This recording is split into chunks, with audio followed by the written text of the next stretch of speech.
and destroys the walls of a heavily fortified city, not by force, but by faith.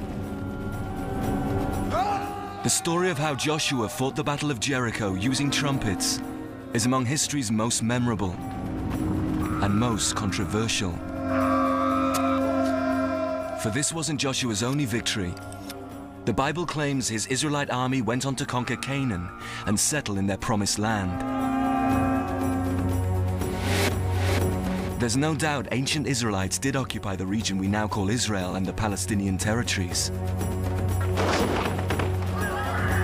Indeed, their claim to the land still causes deep conflict there today.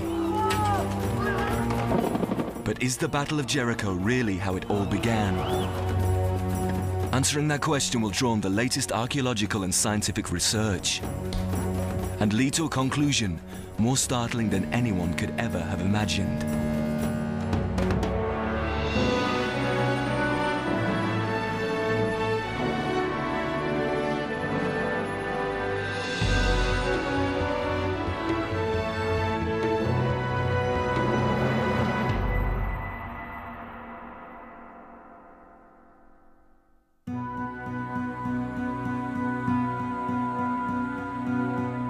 The Middle East, some 3,000 years ago, a region that even then faced violence and war.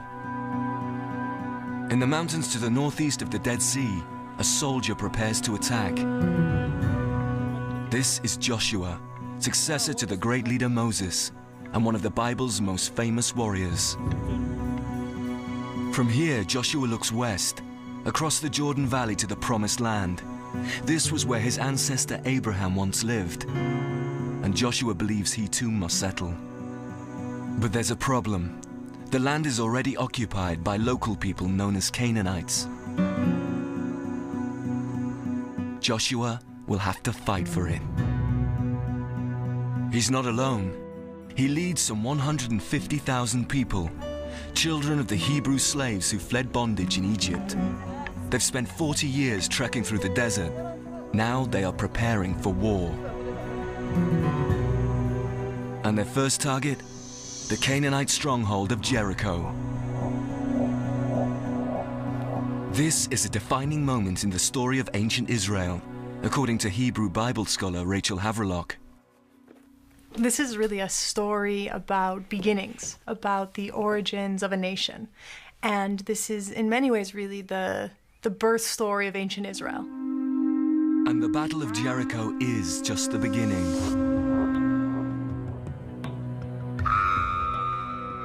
The start of a holy war in which Joshua and the Israelites rapidly defeat the Canaanites and put them to the sword. The story is shocking and not yet over. Joshua's war is still being waged today. You've got the Palestinians saying they're descendants of the Canaanites. You have the Israelis saying that they're the descendants of the Israelites. And it's ongoing. They're both trying to claim the same land.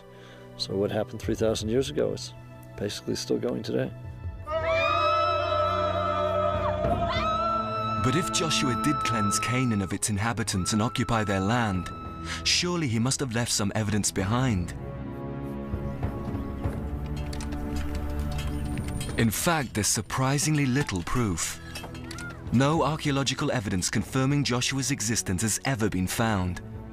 All we have is the Bible and the book that bears Joshua's name. But that was written down around 500 BC, some 1,000 years after Joshua's conquest could have happened.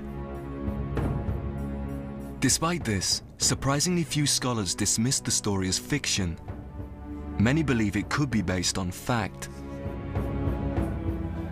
As in most of these stories, there's a kernel of truth at the bottom of it, around which everything else is wrapped. Just what the truth is behind Joshua's conquest of Canaan has become one of the biggest puzzles of ancient history. And the quest for the answer, a detective story of epic proportions. It has intrigued scholars for decades, drawing many of them here, to the site of Joshua's first battle. This is modern Jericho, an oasis town in the Jordan Valley. Archaeologist Bill Deaver is an expert on the history of the area. Jericho's a unique site. It's the most important site anywhere south of the Sea of Galilee in the Jordan Valley. Its history is due to the fact that there's a source of water. The spring that supplies that water still serves the people of Jericho today. Next to the spring is what looks like a small hill, but is something very different. It's an occupation mound, or tell, where the inhabitants of ancient Jericho built their cities, one on top of each other, for centuries. Perhaps one could be Joshua's Jericho. Among the first archaeologists to try and find out was John Garstang, a professor from Liverpool University. His original field reports have been conserved by museum curator Felicity Cobbing. These photographs were taken from 1931 up to 1936. Garstang's pictures document an amazing discovery.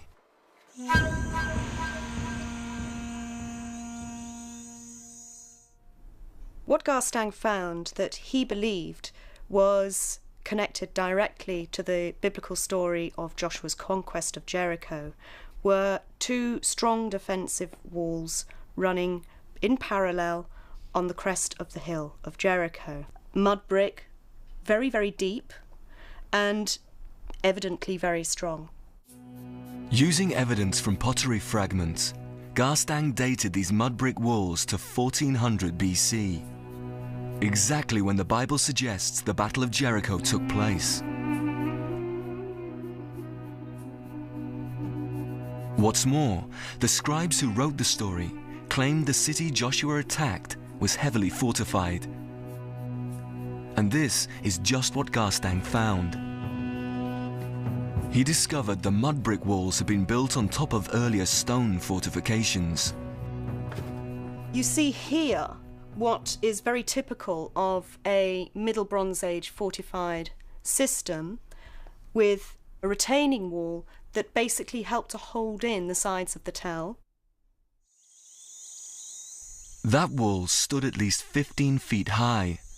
On top of it was a first mud brick rampart. Then a steep slope plastered with lime.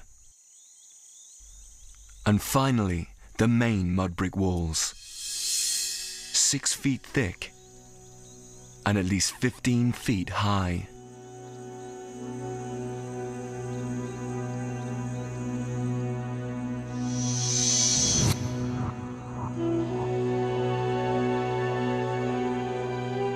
To an invading army, ancient Jericho must have been a daunting sight, looming at least 50 feet above the valley floor. Here, it seems, Garstang had indeed discovered the city described in the Bible. Garstang discovered, or thought he had discovered, the very walls that Joshua brought tumbling down, and that's what made headlines. So archaeological evidence does suggest the story is no mere myth. But that's not all. There are clues in the Bible itself. The book of Joshua contains a credible account of an ancient battle, according to archaeologist and military historian Eric Klein. In terms of the story, it's completely plausible that Joshua would want to attack Jericho. The fact that Jericho was an oasis would have made it extremely valuable. Food, water, supplies. Also, it's on the way to the Central Highlands. If you want to go that route, you must attack Jericho. There's no way around it. And it's not just the battlefield that's convincing. It's how Joshua commanded the battle. From the text, Joshua seems to be an excellent military leader. He's a very good general.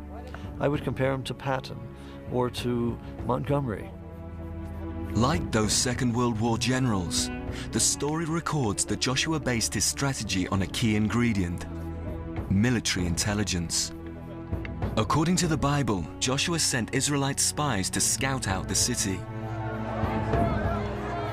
His soldiers infiltrated Jericho successfully, but then did something unexpected.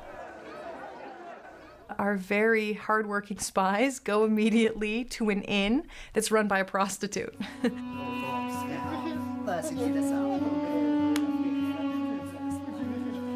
This may not be so strange.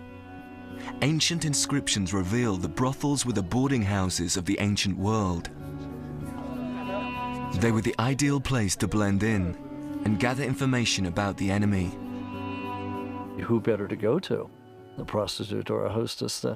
They found out very quickly what they needed to know. So far, the Israelites' actions sound plausible. Jericho was a strategic target, and using spies a textbook tactic. But what about the people those spies saw inside? Given the size of ancient Jericho, there were probably 1,200 inhabitants, men, women, and children. The story calls Canaanites. Here again, the Bible is in line with archaeological finds. While digging on the outskirts of Jericho, excavators found something extraordinary. Tombs containing 3,500-year-old skeletons, Canaanite skeletons, buried with their grave goods, connecting the people of Jericho to a wider world, to a real Canaanite culture whose cities once spread across modern-day Syria, Lebanon, Israel, and Jordan. But there's much more to the historical Canaanites than the Bible reveals, according to archaeologist Jonathan Tubb. I think that a lot of people who have followed the biblical view, if you like, see the Canaanites as wicked, evil people. They're not at all. They're very urbane, sophisticated people. And we know this from the examples of jewellery, metalwork, even the very basic pots and pans of daily life, which were often very refined. They enjoyed the good things in life.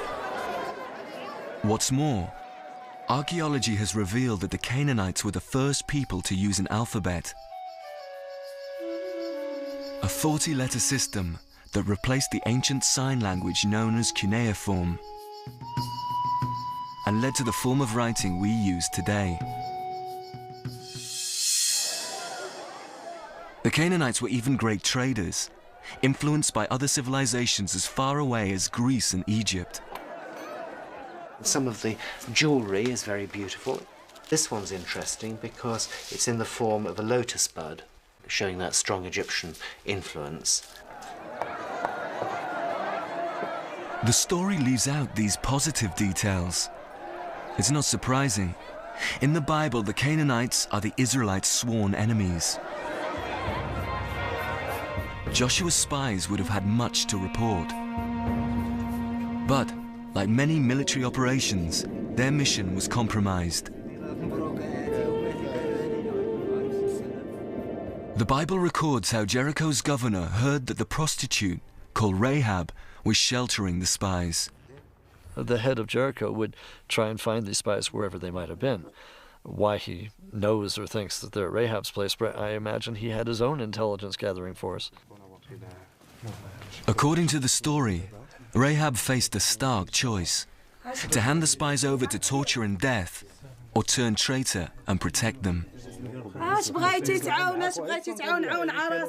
She tells the spies that she knows that Israel will conquer the land. She knows that God has promised the land to them.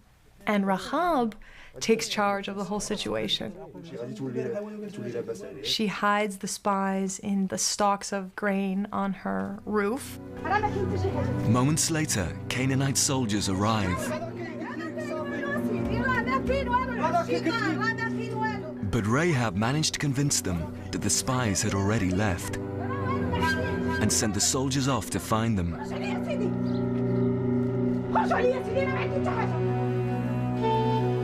Before she helped the spies escape, Rahab made them promise to protect her and her family in the coming battle.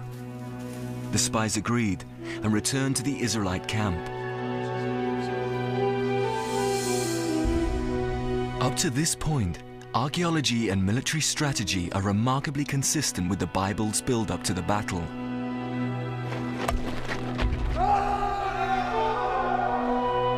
But at the heart of the story is Joshua's advance on Jericho and his use of trumpets to conquer the city.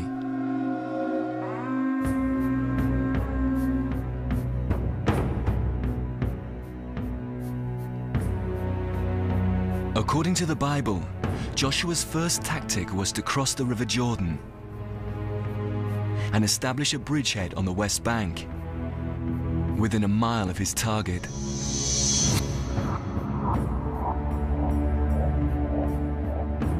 What he did next must have surprised everyone. Rather than march towards Jericho, he ordered his troops to march around it. Once a day for 6 days, accompanied by priests blowing trumpets. This is a strange tactic. Perhaps here fact gives way to fiction.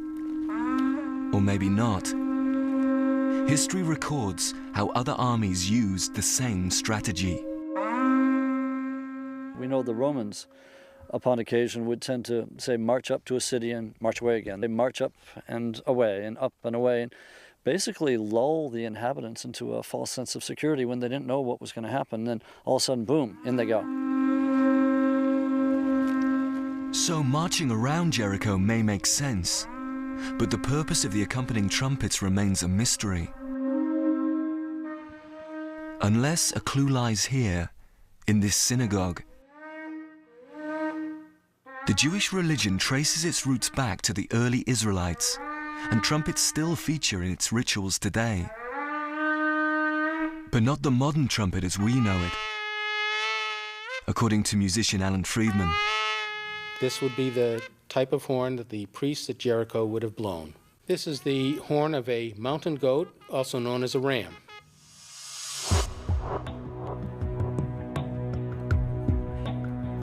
The ram's horn trumpet is of particular interest to audio consultant David Lubman. He's an expert in the role of sound in ancient religion, and especially interested in the Joshua story. Today he's working with Friedman to conduct a precise audio analysis of the trumpet. Hopeful it will shed light on its role in the battle.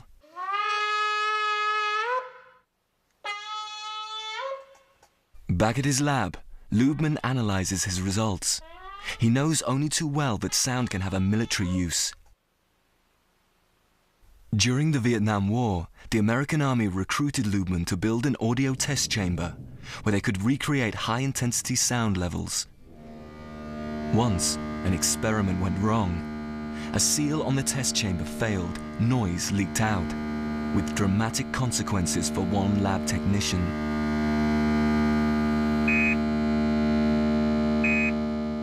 One of the technicians, perfectly sane and stable, upon hearing the sound, was set into flight. He ran away, and in terror, and he didn't come back for hours that day. We didn't want to say anything to him, but such was the power to frighten and to create a sense of awe.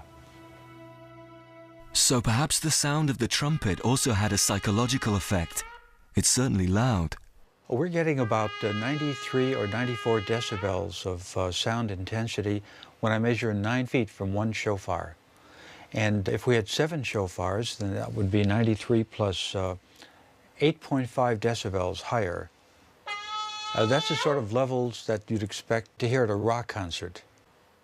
So it could be that Joshua did use the trumpet, not as a musical instrument, but as a weapon.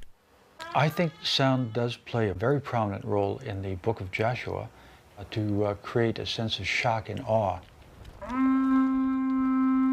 But according to the Bible, Joshua didn't just rely on trumpets to create shock and awe. A siege like this could drag on for years. But just 1 week into Joshua's attack, the battle reached its climax. On the 7th day, the Israelites circled the city, not once, but 7 times. Then all 40,000 soldiers let out a deafening battle cry. Think of it in terms of somebody inside Jericho. You're watching these people for a week now. All of a sudden, they're shrieking, they're shouting. just at the time when you need to talk to your other people to, watch out, here they come, you can't hear yourself think, let alone say anything. The Israelites, on the other hand, knew exactly what they're doing. They have no need to talk. So the din would have been just ear-shattering. It's at this point the Bible makes its most spectacular claim.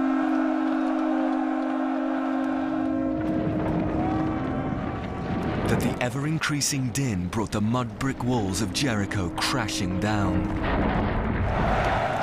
allowing Joshua's troops to clamber up the fallen city walls, to attack Canaanite soldiers, and, the Bible claims, to massacre everyone inside.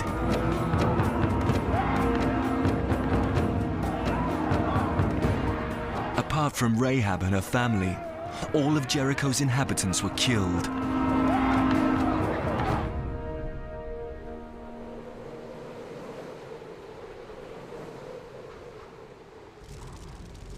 And their once mighty city set alight. But while sound might have terrified and confused the inhabitants of Jericho, it couldn't have demolished their walls. Or could it?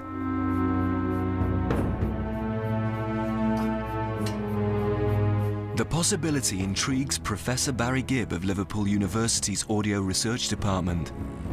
Assisted by colleague Gary Seifert, he is exploring the physical impact of sound on solid objects.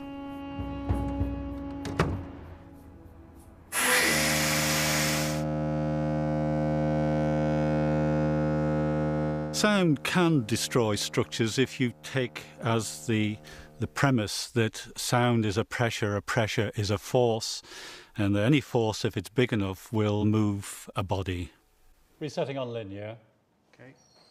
Happy. Go. Gibb and Seifert are currently conducting experiments to understand the exact science behind the phenomenon. What I'm doing here is to put some powder into the funnel. The idea of this simple experiment is to see if sound energy alone can cause the powder to flow. The experiment uses a fine powder, gypsum, in the belief that if sound can move a powder, it may affect a solid object too. The required level and pitch of sound is produced by a giant horn, situated in the adjoining room. The two scientists sit at a remote monitoring station. The experiment begins. Reset for linear. Yeah. Happy with the shot? Yeah. Okay.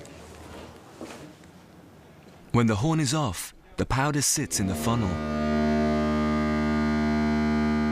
When it is on, something remarkable happens. The powder flows like a fluid. Why this happens is still a mystery, but Professor Gibb believes sound waves break the bonds between the powder particles. The effect is dramatic and opens up the possibility that a solid object may also be affected. This is a brick similar to the ones that would have been used to construct the walls of Jericho, and we intend now to replace the powder with the brick and repeat the test. Happy?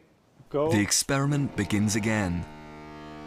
If the brick disintegrates, it will go a long way to explaining what made Jericho's walls fall down. The sound levels produced in this test chamber are significantly higher than Joshua's trumpets. If the brick does not respond here, it's unlikely to have been damaged at Jericho.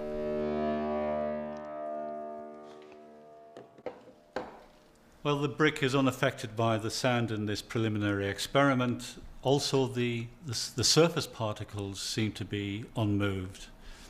From it, I would have to say that the walls of Jericho may well have fallen down, but it wasn't sound that did it.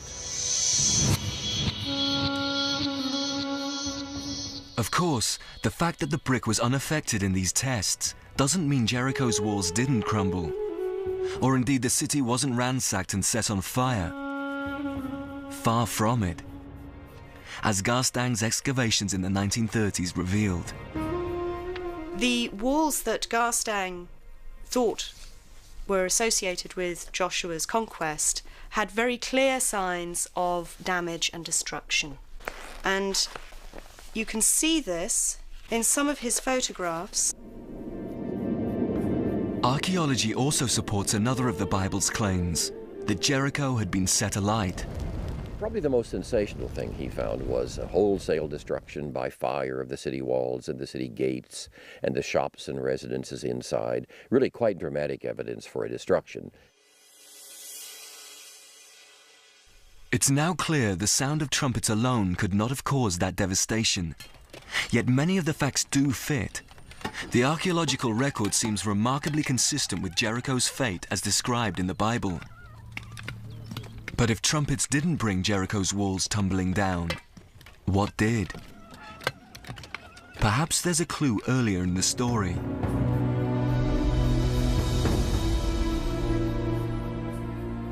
According to the Bible, when Israelite priests leading Joshua's army reached the River Jordan, something incredible happened.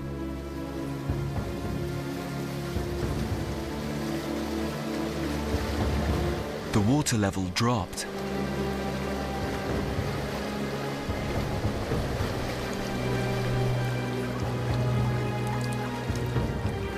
The priests led the way across dry land.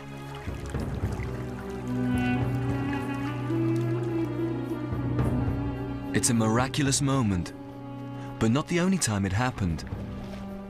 The Jordan also stopped flowing in July 1927. And these photographs from the time tell us why.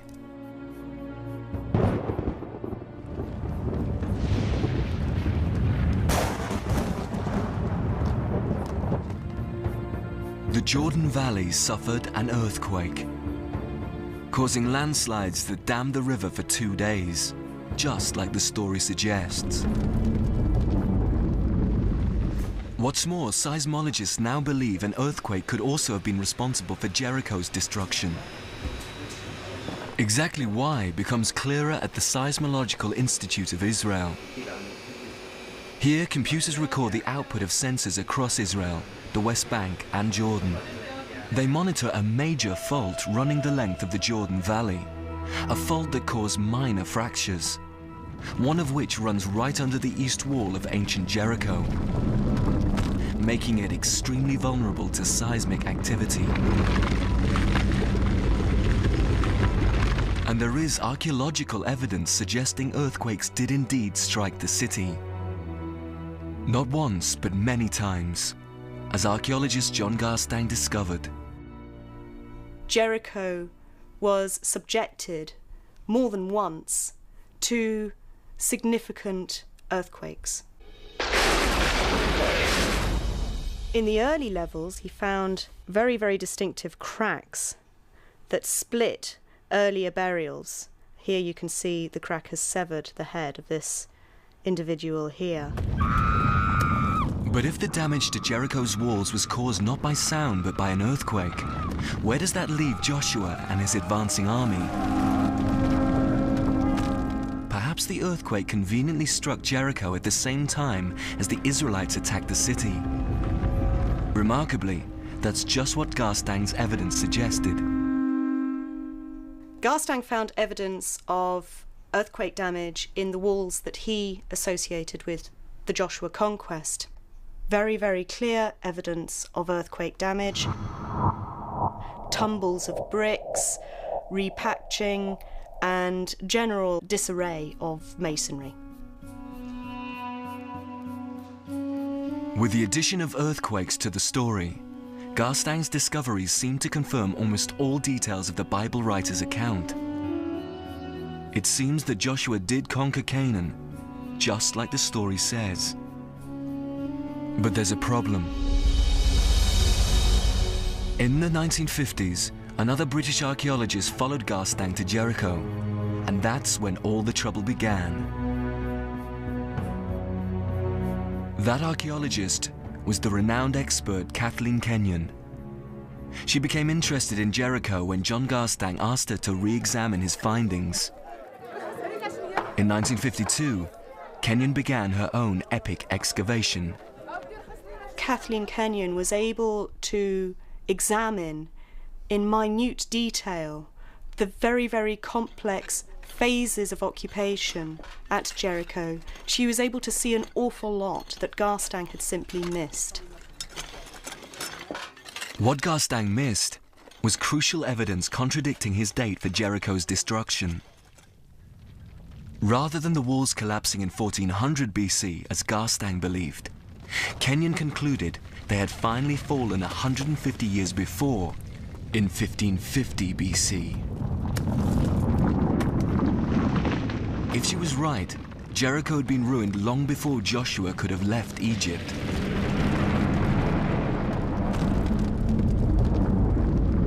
An earthquake may have destroyed its walls, but it didn't coincide with Joshua's attack as Garstang originally supposed. And that's not the only problem facing the traditional version of Joshua's heroic conquest. If the Israelites did reach Jericho at the traditional date of 1400 BC, Kenyon's excavations revealed that the city they found would have looked very different to the one described in the Bible. The defences had fallen into disuse. It was effectively undefended. Very little population there. It wouldn't have been much of a conquest, to be honest. But if a battle for Jericho was unnecessary, it does beg the question why the Israelites' arrival is described as a conquest at all. Well, the Bible says Joshua's invasion didn't just involve Jericho. He destroyed other cities as well. But experts excavating those sites eventually hit similar problems. The sites that are said to have been conquered by the Israelites, the archaeology shows that most of them weren't even inhabited at that time.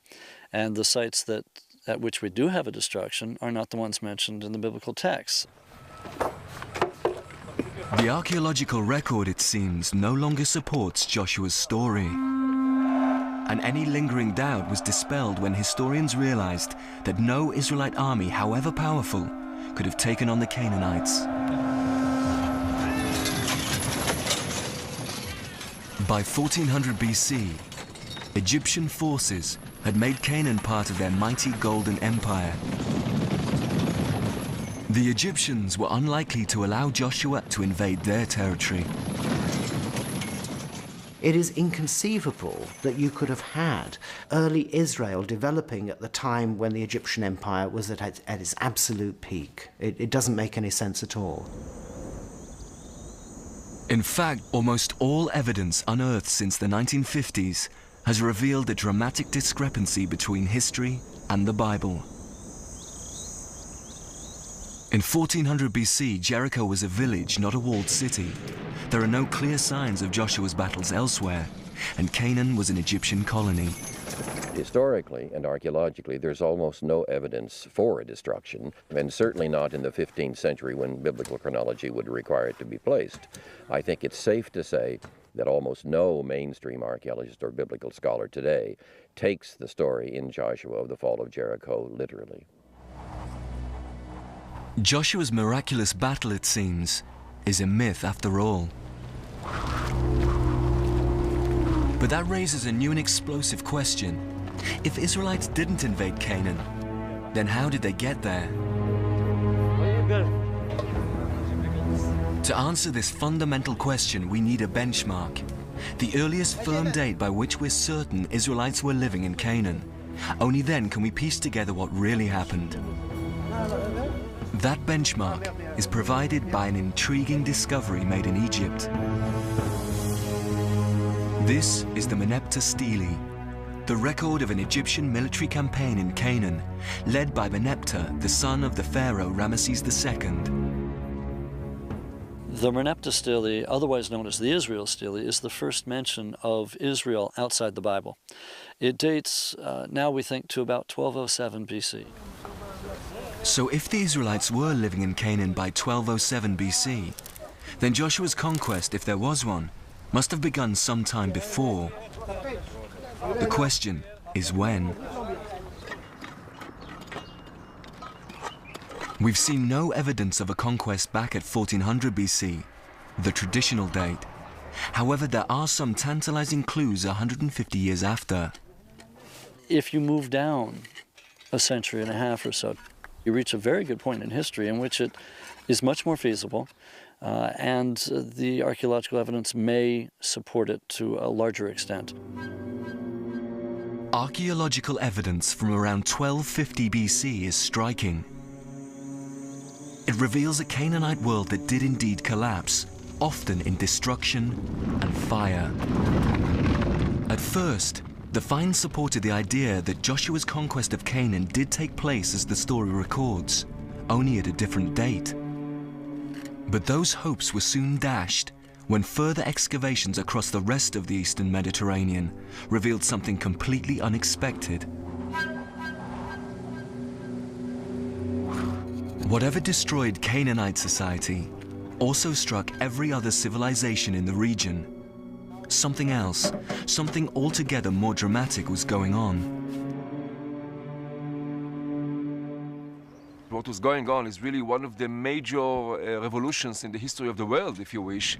A complete annihilation of the old world and the emergence of something completely different. The cause of this catastrophe is a mystery, but a controversial new idea explaining it may also reveal how the conquest of Canaan really took place. The theory involves destruction, not inflicted by one military general, but by Mother Nature. Coincidentally, the idea involves earthquakes.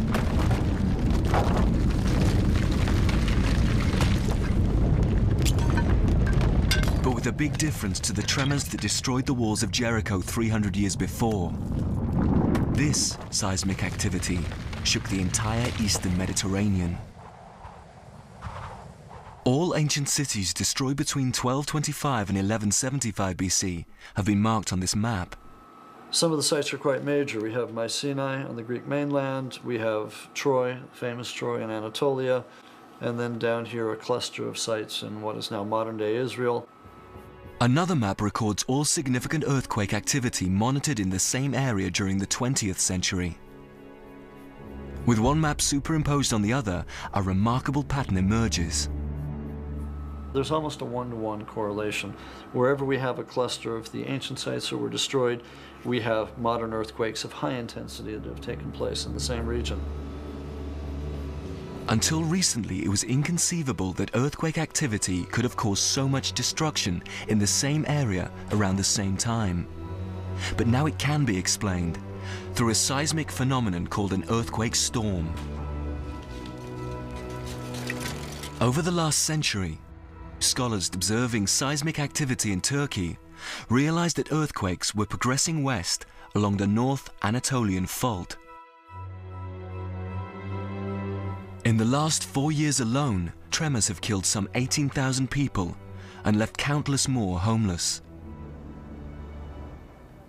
It seems that if you don't get a big earthquake releasing all the tension in the fault at once, what you sometimes get is a smaller earthquake releasing the tension in a part of the fault, which then puts pressure on the next segment, which will eventually go, and basically you get the fault unzipping along its line. Klein suggests that 3,000 years ago, an earthquake storm migrated across the faults that not only run up the Jordan Valley, but fracture the entire eastern Mediterranean, with catastrophic consequences. I think trade routes would have been cut.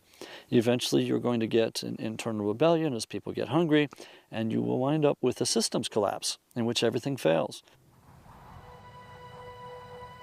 And it's the catastrophic collapse of the old world order, including Canaanite civilization, that could explain how early Israelites settled in Canaan. Not by conquest, but through simple opportunism.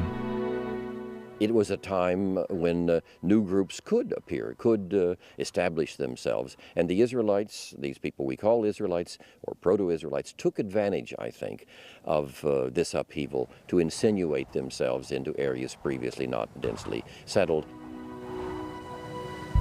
This is a far cry from the biblical account. But if Joshua and the Israelites did enter the Promised Land this way, by infiltration rather than conquest, then telltale signs of a new and distinctive people should begin to appear in the archaeological record. At first, there was no such evidence. Then, during the 1980s, archaeologists excavating the highlands of Israel and the West Bank began to find what they were looking for. The remains of hundreds of small farming communities, quite unlike the Canaanite buildings that had gone before.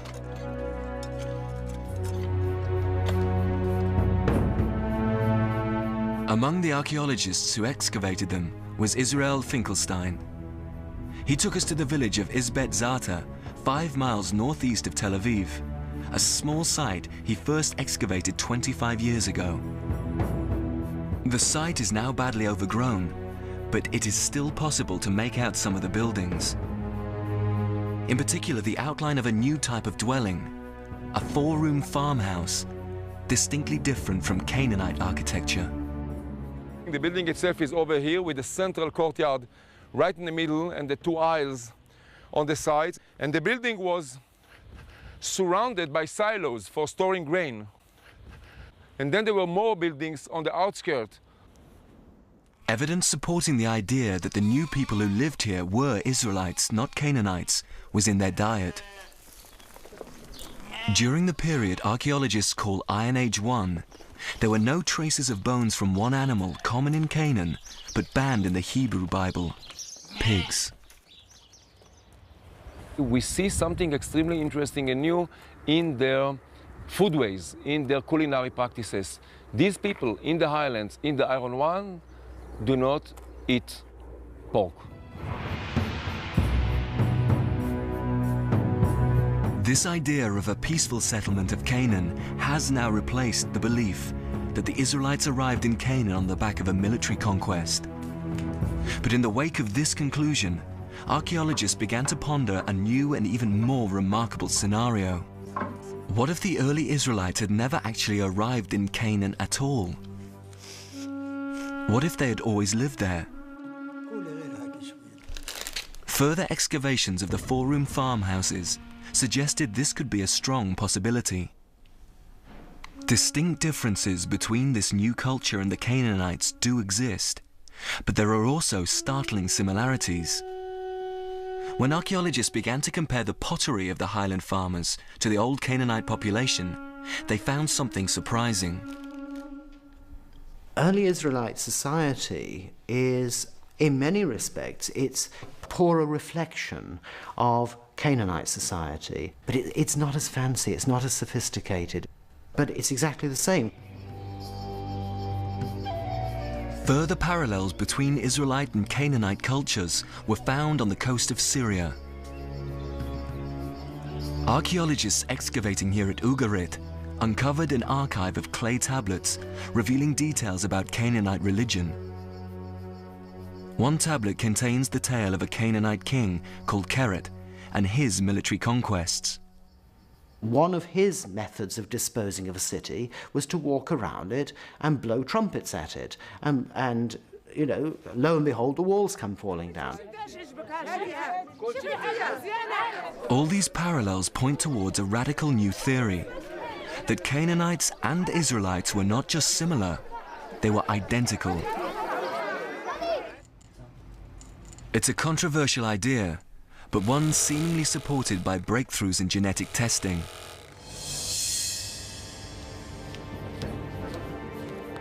Cultural anthropologist Yossi Nagar has been studying ancient Canaanite skeletons.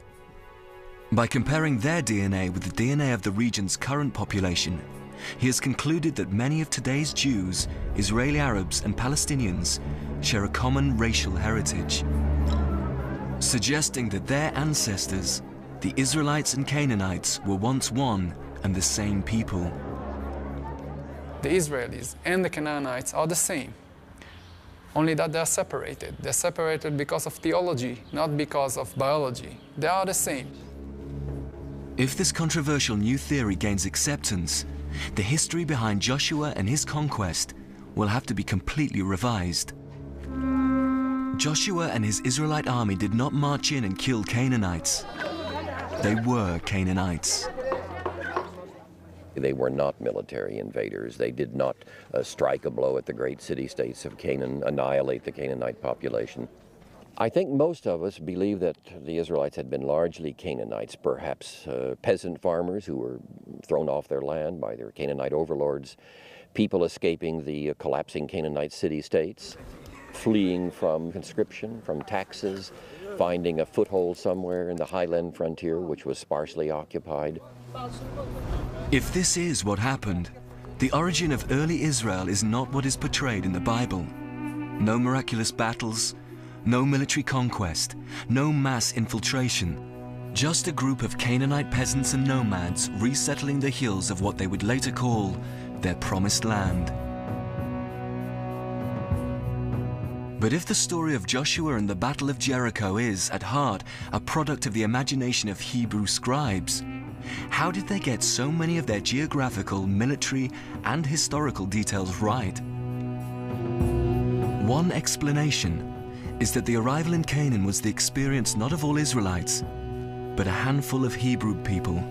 In my judgment, the stories came to be told by a small group who had made their way across the desert, who entered Canaan in some way or another, who had been involved in conflicts with Canaanites. And when they came to write their story hundreds of years later, they told their story as though it were the story of all Israelites. But in fact, most Israelites had never been in Egypt. In writing that story, its authors seem to have embellished it with other elements. Canaanite myths like Keret, dramatic memories of catastrophic death and destruction, and detailed knowledge of ancient Jericho. My guess is they drew on a number of separate traditions which come together. They put them together. You have the recognition that Jericho is a place of seismic activity, and therefore the walls kept falling down. There may also have been a historical character, and we might as well call him Joshua, otherwise we'd have to invent somebody with the same name. You put all these ingredients together, and you have the story of Joshua capturing Jericho. Here, at last, we begin to glimpse the reality behind the story of Joshua and the Battle of Jericho. It's not one true story, but many, woven together to make a point, not about history, but freedom and faith. If we press the story too far and try to prove that everything in it is historically true, I think we lose the point the biblical writers wanted to make. It was a point about liberation. The liberation of a people who had nothing going for them whatsoever, but became in time a mighty nation. And I think the story can be read still in that way, metaphorically. A story about a new land, a new beginning, a new way of viewing human destiny. Perhaps this is the legacy and tragedy of Joshua's battle at Jericho. That one man's liberation is another man's oppression. That a fictional battle became a real and terrible conflict. And 2,500 years after the writers described it, the bloodshed is not yet over.